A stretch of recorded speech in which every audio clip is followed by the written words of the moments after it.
and mortgage lenders have behaved abominably here.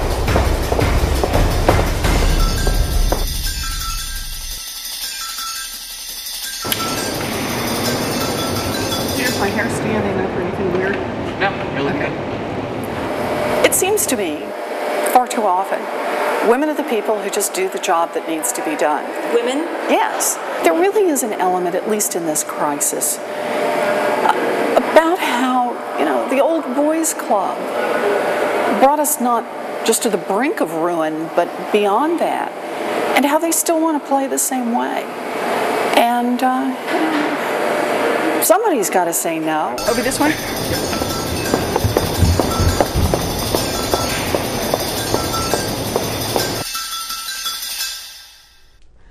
My name is Elizabeth Warren. In my real life, I'm a law professor. I teach contracts, commercial law, and bankruptcy, money courses, at Harvard Law School. 2 weeks ago, I became the chair of the Congressional Oversight Panel, established to check out how $700 billion of your money is spent in Washington. We want to know what's going on, and so we're asking. Let's do it. Thank you. Thank you. Thank you. Mr. Secretary, thank you very much for appearing.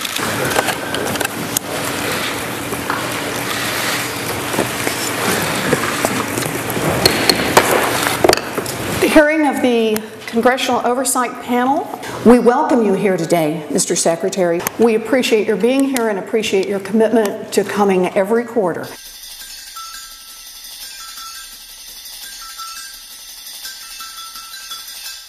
But Treasury has now announced 3 plans and clearly has not gotten the job done. What's going to be different now, Mr. Secretary? Let me just start by saying the economy would not be growing today without TARP.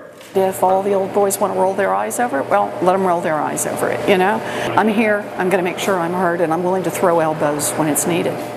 Say that unless banks have access to capital, this is going to be a harder problem to solve. But let me just follow up then, Mr. Secretary, because I'm afraid I'm a little bit confused here. You were talking about small banks. The United States around the world would have been invulnerable to that collapse. I'm losing the logic here, Mr. Secretary. But we can't force them to come. So your statement here today is the reason we're having a problem with small business lending is that you're making the money available to the small banks and they just won't come pick it up? That is one of the problems. It is absolutely... We did not step in and back up all of the counterparties, all of the trades. We picked AIG and AIG alone. And we moved in and backed up 100 cents on the dollar repayments. Mr. Secretary, I come from a world of Chapter 11. People default all the time. They negotiate down on their obligations and they do not bring down the entire financial system. And that's why, but banks are different. AIG is effectively... AIG was not a bank.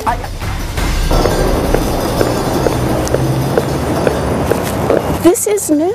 This has pieces to it I've never done before.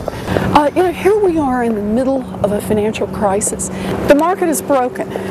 We have a system where very large and powerful financial institutions systematically take advantage of hardworking American families. The role of government is just to level that playing field a little bit. And the financial institutions are fighting that tooth and nail.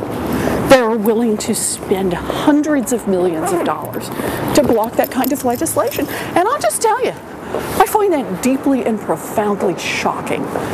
Maybe I shouldn't, but I do.